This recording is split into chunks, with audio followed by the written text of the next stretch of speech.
Agar sizning nomingizda kvartira, uy yoki biror ko'chmas mulk bo'lsa, bu ma'lumot siz uchun juda muhim. Men bugun oddiy qo'rqitish uchun emas, amaliy ogohlantirish uchun gapiryapman. Shu oy oxirigacha ko'plab kvartira egalari o'z hujjatlarini, kadastr ma'lumotlarini, soliq qarzlarini va elektron bazadagi yozuvlarni tekshirib qo'yishi kerak. Chunki hozir ko'chmas mulk bo'yicha ko'p jarayonlar raqamli tizimga o'tkazilyapti.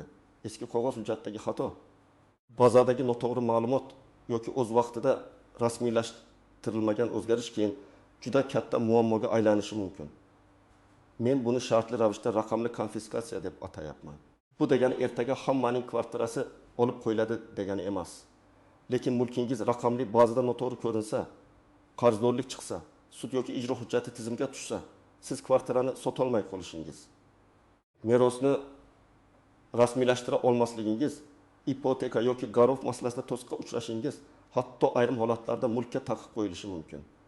Shuning uchun hoziroq kanalga obuna bo'ling, videoga like bosing. Chunki bunday ma'lumotni ko'rmasdan o'tkazib yuborgan odam keyin bitta xato uchun oylar davomida yugurib yuradi. Avval qanday edi? Oldin ko'p ishlar qog'oz hujjat bilan yurardi. Odamning qo'lida eski order, oldi sotdi shartnomasi, meros guvohnomasi, hokim qarori, kadastr pasporti bo'lsa, ko'pchilik hujjatim bor, demak hammasi joyida deb yurardi. Tuman kadastrda bir ma'lumot, soliq bazasida boshqa ma'lumot. Notariusda 3-ma'lumot bo'lishi ham hech kimni darrov bezovta qilmasdi. Chunki tizimlar bir-biriga bugungidek bog'lanmagan edi. Hozir esa vaziyat o'zgargan. Davlat organlari ma'lumotlarni raqamli bazalarda solishtiryapti. Kadastr, soliq, notariat, bank, sud, majburiy ijro byurosi, kommunal tashkilotlar va davlat xizmatlari markazlari o'rtasidagi axborot almashinuvi kuchaymoqda. Buning yaxshi tomoni bor. Hujjat yo'qolsa ham ma'lumot bazada turadi. Firibgarlik kamayadi, mulkni tekshirish osonlashadi. Lekin xavfli tomoni ham bor. Agar bazaga noto'g'ri ma'lumot kiritilgan bo'lsa yoki siz eski muammoni keyin hal qilaman deb yurgan bo'lsangiz, tizim buni ko'radi va sizga to'siq qo'yishi mumkin. Masalan, kvartira sizniki, lekin kadastr bazasida maydon 70 kvadrat metr emas, 45 kvadrat metr deb turibdi. Yoki siz balkon qo'shib davrni o'zgartirgansiz, lekin qayta rejalashtirish rasmiylashtirilmagan yoki kvartira otangizdan meros qolgan, siz yashayapsiz, kommunal to'lovlarni to'layapsiz, lekin mulk huquqi hali sizning nomingizga o'tmagan. Yoki soliqdan 300 ming so'm qarz chiqqan, siz buni bilmagansiz, jarima va penya qo'shilib boravergan. Mana shunday mayda ko'ringan holatlar raqamli tizimda qizil belgiga aylanadi. Birinchi navbatda eski kvartirasi bor odamlar tekshirishi kerak. Ayniqsa 1990-yillar, 2000-yillar xususiylashtirilgan kvartiralar. Chunki o'sha paytda hujjatlar turli shaklda berilgan. Ayrimlarda egalar ro'yxati, ulushlar maydon, manzil nomi eski ko'cha nomi bilan yozilgan bo'lishi mumkin. Masalan, hujjatda Mustaqillik ko'chasi Indikuy uy 5 xonadon deb yozilgan. Lekin hozir ko'chaning nomi o'zgargan, uy raqami qayta tartiblangan. Siz uchun bu oddiy narsa, lekin bazada mos kelmasa, notarius bitimni to'xtatib turadi. Ikkinchi guruh, kvartirasini sotmoqchi bo'lganlar. Siz xaridor topdingiz, kelishdingiz, avans oldingiz, notariusga bordingiz. Notarius tizimdan tekshiradi va birdan taqiq chiqadi. Sababi sizda 20 million 200 ming so'm soliq qarzi bor yoki sud ijrochi tomonidan eski aliment, kredit, jarima bo'yicha taqiq qo'yilgan. Xaridor kutmaydi. Avans masalasi janjalga aylanadi, narx tushadi. Men amaliyotda shunday holatlarni ko'p ko'rganman. Odam kvartirani 15 ming dollarga sotmoqchi bo'ladi. Lekin hujjatdagi muammo sabab bitim 20 kun cho'ziladi. Xaridor esa men kutolmayman deb boshqa uy oladi. Uchinchi guruh, ipoteka olgan yoki kvartirasi bank garovida turganlar. Agar siz ipoteka to'layotgan bo'lsangiz, mulk sizning nomingizda bo'lsa ham garov belgisi bo'ladi. Ayrim odamlar qarzni yopadi, lekin garov yechilganini tekshirtirmaydi. Natijada bazada hamon garovda deb turadi. Siz keyin kvartirani sotmoqchi bo'lasiz, lekin bankdan ma'lumotnoma olib, garovni yechish uchun yana vaqt ketadi. Agar bank birlashgan, nomi o'zgargan yoki filial yopilgan bo'lsa, jarayon yanada cho'zilishi mumkin. 4-guruh, meros masalasini oxirigacha rasmiylashtirmaganlar. Masalan, ona vafot etgan, kvartirada 2 farzand yashaydi. Hamma og'zaki kelishgan. Bu uy akamniki bo'lsin yoki singlim yashayversin. Lekin hujjat hali vafot etgan odam nomida. Bunday holatda mulkni sotish, hadya qilish, garovga qo'yish. Hatto ayrim xizmatlarni rasmiylashtirishda muammo chiqadi. Eng yomoni, yillar o'tib yangi merosxo'rlar, nevaralar, chet eldagi qarindoshlar paydo bo'lsa, kelishmovchilik sudgacha boradi. 5-guruh. Kvartirada noqonuniy qayta qurilish qilganlar. Men bu yerda devorga shkaf qo'yishni aytmayapman. Masalan, oshxona balkonga chiqarilgan, yuk ko'taruvchi devor kesilgan, 2 xona bitta qilingan. Qo'shni xonadon bilan umumiy joy egallangan, potval yoki tom qismi o'zboshimchalik bilan foydalanilayotgan bo'lsa, bu katta xavf. Kadastr pasportidagi reja bilan real holat mos kelmasa bitimlar to'xtashi mumkin. Ayrim holatda jarima, qayta tiklash majburiyati yoki sud tartibidagi nizolar ham yuzaga keladi. 6-guruh ko'p yildan beri soliq xabarnomasini ko'rmaganlar. Ko'chmas mulk solig'i odatda katta pul emas deb tuyuladi. Kimdir yiliga 200 ming, kimdir 600 ming, kimdir 1 million so'm to'laydi. Lekin odam menga hech narsa kelmadi deb yuradi. Aslida shaxsiy kabinetda qarz turadi, penya qo'shiladi. Keyin esa bank kartasiga cheklov. MIB orqali undirib, mulkka taqiq kabichorlar kelib chiqishi mumkin. Bu konfiskatsiya emas, lekin mulkingiz ustidan erkin tasarruf qilish imkoniyatingiz cheklanadi. Agar siz yaqinda, masalan, oxirgi 2 yil ichida kvartira sotib olgan bo'lsangiz, bitim notarius orqali qonuniy o'tgan bo'lsa, kadastr hujjatlari elektron bazada to'g'ri turgan bo'lsa, soliq qarzingiz bo'lmasa, garov yoki taqiq yo'q bo'lsa, sizda xavf nisbatan kam. Lekin men baribir tekshirmasangiz ham bo'ladi demayman. Chunki hatto yangi bitimlardan texnik xatolar bo'ladi. Ism sharifdagi bitta harf pasport seriyasi JSSHR maydon uy raqami. Xonadon raqami noto'g'ri tushib qolishi mumkin. Masalan, kadastrda kvartira maydoni 63 kvadrat metr. Notarial shartnomada 63 deb yozilgan. Odatda bu katta muammo bo'lmasligi mumkin. Lekin ayrim jarayonlarda qo'shimcha izoh talab qilinadi. Yoki pasport almashgandan keyin eski pasport ma'lumotlari qolib ketadi. Shuning uchun men doim shuni aytaman. Mulk egasi yiliga kamida 1 marta o'z mulkini davlat bazalarida tekshirishi kerak. Xuddi mashinaning texnik holatini tekshirgandek mulk hujjatining ham texnik ko'rigi bo'lishi kerak. Birinchi misol. Toshkentda yashaydigan bir fuqaro kvartirasini sotmoqchi bo'ladi. Kvartira onasidan meros qolgan, lekin meros guvohnomasi olingan bo'lsa ham kadastrda egasi o'zgartirilmagan. Odam notarius bergan hujjat bor-ku deb o'ylagan. Xaridor bilan kelishilgan narx $8,000. Notarius tekshiruv paytida kadastrda eski egasi turganini ko'radi. Jarayon to'xtaydi. Davlat xizmatlari markazi, kadastr, notarius o'rtasida hujjat to'g'rilashga 10 kun ketadi. Shu vaqt ichida xaridor kredit shartlari o'zgarib qolganini aytib, bitimdan chiqadi. Bu yerda hech kim uyini tortib olgani yo'q, lekin odam real pul va vaqt yo'qotdi. Ikkinchi misol. Bir oila 25 yil oldin kvartirada balkonni kengaytirgan. Hech kim e'tiroz bildirmagan, qo'shnilar ham rozi bo'lgan, lekin ruxsat olinmagan, kadastr rejasi o'zgarmagan. Keyin ular kvartirani ipotekaga sotmoqchi bo'lishadi. Bank baholovchi yuboradi. Baholovchi real holat reja bilan mos emasligini ko'rsatadi. Bank avval hujjatni to'g'rilang deydi. Hujjat to'g'rilash esa har doim ham oson emas. Ayrim o'zgarishlarni qonuniylashtirish mumkin.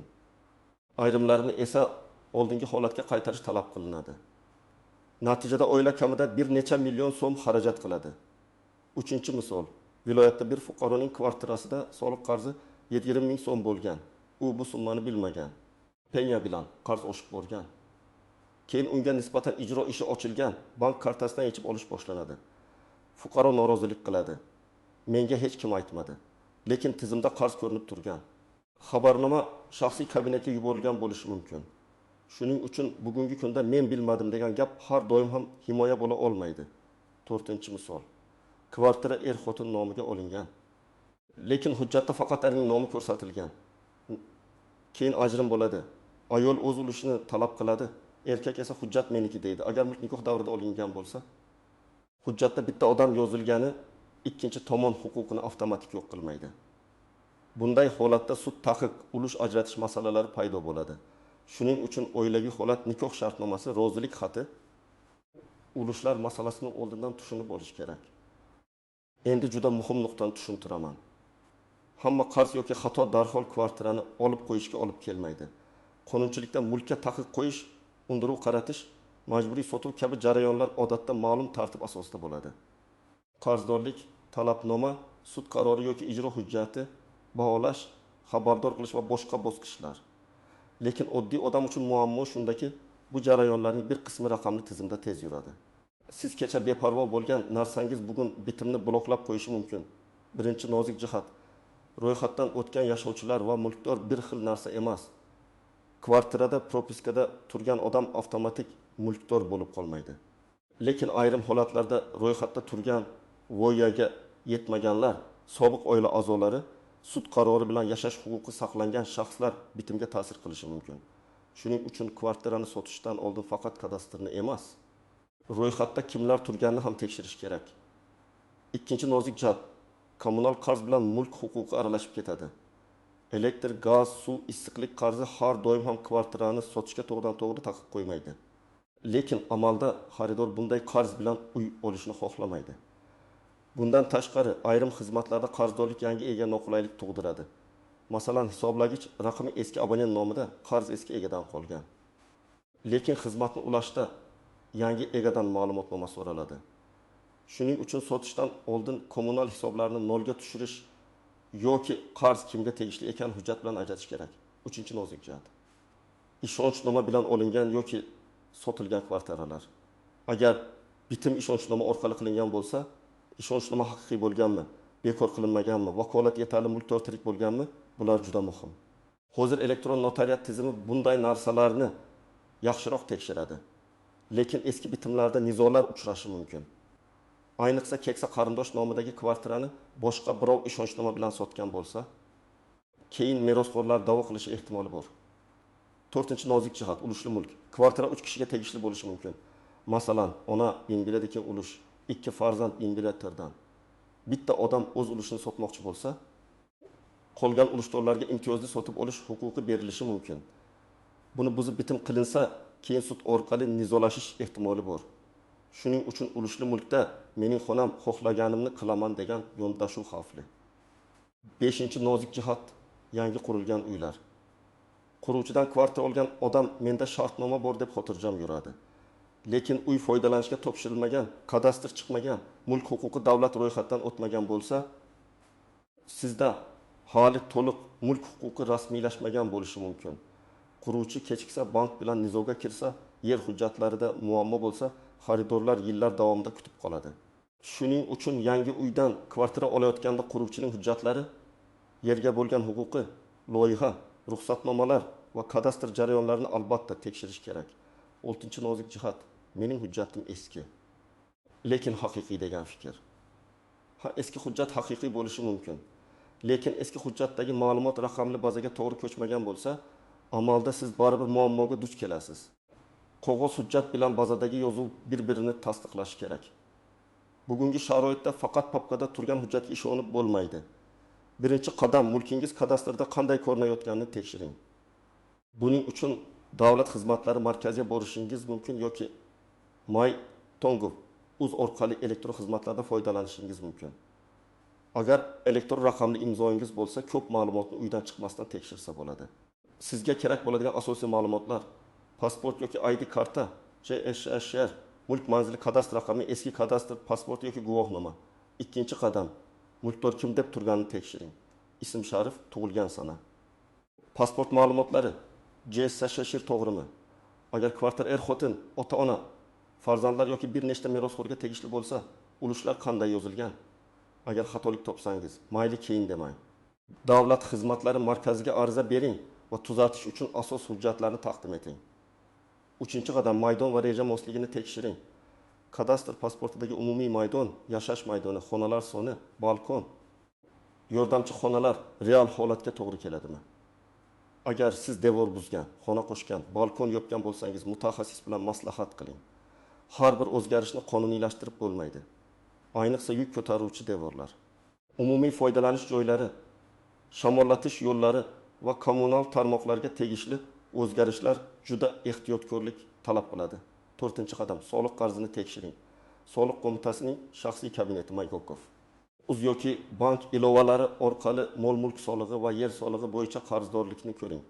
Agar qarz chiqsa, summani, yilini va obyekt manzilini tekshiring. Ba'zida odamda 2 obyekt ko'rinadi. Biri eski, biri yangi.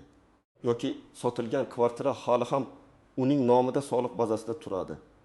Bunday holatda to'lov qilishdan oldin sababini aniqlang. Chunki noto'g'ri obyekt uchun to'lab yuborish ham keyin alohida muammo bo'ladi. 5-qadam. Taqiq, garov va ijro ishlarini tekshiring.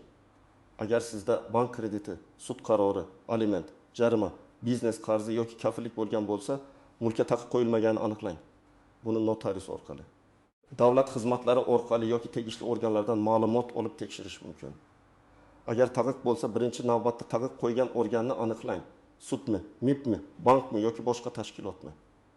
Keyin qarzni yopish, kelishuv tuzish yoki sud tartibida e'tiroz bildirish yo'lini tanlaysiz. 6-qadam, meros hujjatlarini oxirigacha rasmiylashtiring. Agar mulkdor vafot etgan bo'lsa, uy bizniki-ku deb yurish xavfli. Notariusga boring. Meros ishi ochilganmi? Muddat o'tganmi? Merosxo'rlar kim? Rad etish arizalari bormi? Guvohnoma olinganmi? Kadastrda egasi o'zgarganmi? Bularning hammasini tekshiring. Agar muddat o'tib ketgan bo'lsa, ayrim holatlarda sud orqali merosni qabul qilganlik faktini belgilash kerak bo'lishi mumkin. 7-qadam. Barcha hujjatlarning nusxasini tartibga keltiring. Men odamlarga doim bitta papka qilishni maslahat beraman.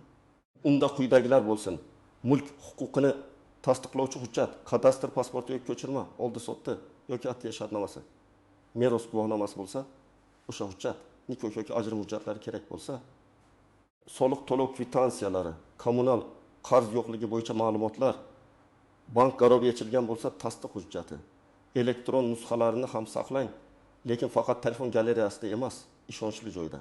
8-qadam. Ariza yozishda aniq yozing. Davlat xizmatlari markaziga yoki kadastr organiga murojaat qilayotganda hujjatimni to'g'rilab bering deb umumiy yozmang. Masalan, falon manzildagi ko'chmas mulk bo'yicha kadastr ma'lumotlarida mulkdorning familiyasi noto'g'ri kiritilgan, uni ilova qilingan pasport va notarial shartnoma asosida tuzatib berishingizni so'rayman deb yozing. Yoki mulk maydoni bo'yicha elektron bazadagi ma'lumot bilan kadastr pasportidagi ma'lumot o'rtasida tafovut mavjud. Tafovut sababini aniqlab rasmiy javob berishingizni so'rayman deb yozing. Aniq ariza aniq javob olish imkonini oshiradi. 9-qadam. Og'zaki gapga ishonmang, yozma javob oling. Telefon orqali muammo yo'q ekan deyishlari mumkin. Lekin ertaga notariusda yoki bankda muammo chiqsa, sizga rasmiy hujjat kerak bo'ladi. Shuning uchun muhim masalalarda elektron murojaat, ariza raqami, rasmiy javob, ma'lumotnoma yoki ko'chirma oling. Raqamli davrda og'zaki va'da emas, bazadagi yozuv va rasmiy javob hal qiladi. 10-qadam. Firibgarlardan ehtiyot bo'ling. Men kadastrda odamim bor, 2 kunda hammasini qilib beraman. Qarzni bazadan o'chiraman. Taqiqni pul bilan yechaman degan gaplarga ishonmang. Ko'p odam shoshilgan paytda aldanadi. Qonuniy yo'l sekinroq bo'lishi mumkin, lekin xavfsiz. Agar muammo murakkab bo'lsa, litsenziyali yurist, notarius yoki rasmiy davlat organidan maslahat oling. Men shu oy oxirigacha deb urg'u berayotganimning sababi shuki, ko'p odam ishni doim keyinga qoldiradi. Oylik soliq muddati, ma'lumotlarni yangilash, bitim mavsumi, bank talablarining o'zgarishi, quruvchi yoki notarius jarayonlari bir paytga to'g'ri kelib qolsa, navbat. Tekshiruv va tuzatishlar cho'ziladi. Siz muammoni sotish kuni emas, oldindan bilsangiz yutasiz. Hujjatdagi bitta xatoni bugun tuzatish bir necha kun olishi mumkin. Lekin bitim kuni chiqqan xato sizga pul, xaridor va asabga tushadi. Raqamli tizimning eng asosiy xususiyati shuki, u unutmaydi. Eski qarz, eski taqiq, eski garov, eski xato bazada turaveradi. Odamlar esa ko'pincha bu narsa 10 yil oldin bo'lgan, endi ahamiyati yo'q deb o'ylaydi. Ahamiyati bor. Agar bank garovi yechilmagan bo'lsa, u ko'rinadi. Agar sud ijrochisi taqiq qo'ygan bo'lsa, u ko'rinadi. Agar mulk hali vafot etgan odam nomida bo'lsa, u ko'rinadi. Agar soliq bazasida qarz bo'lsa, u ham ko'rinadi. Bugungi gapimning asosiy ma'nosi shuki, kvartira egasi bo'lish faqat kalit ushlab yurish emas. Mulk huquqi qog'ozda ham, raqamli bazada ham toza bo'lishi kerak. Men sizga vahima qilishni emas, tartib bilan tekshirishni maslahat beraman. Kadastrni tekshiring, soliq qarzini ko'ring, taqiq va garov bor yo'qligini aniqlang, meros yoki ulush masalasini cho'zmang, qayta qurilishlarni qonuniy tomondan baholang. Barcha hujjatlarni bitta joyga yig'ing. Agar siz bugun 2 soat vaqt ajratsangiz, ertaga bir necha hafta yugurishdan qutulasiz. Agar muammo chiqsa ham oldindan chiqqani yaxshi, uni sotish mesos. Ipoteka yoki sud bo'lsin ostida emas, tinch holatda hal qilasiz. Raqamli davrida mulk egasining eng katta himoyasi bu xabardorlik, rasmiy hujjat va o'z vaqtida qilingan tekshiruv. Sizning kvartirangiz bo'yicha shunday muammo bo'lganmi? Kadastr xatosi, soliq qarzi, garov, taqiq yoki meros masalasi. Izohlarda yozing, boshqalar ham tajribangizdan xulosa oladi. Videoga like bosing, kanalga obuna bo'ling va yaqinlaringizga ham yuboring. Chunki bu ma'lumot har bir kvartira egasiga tegishli.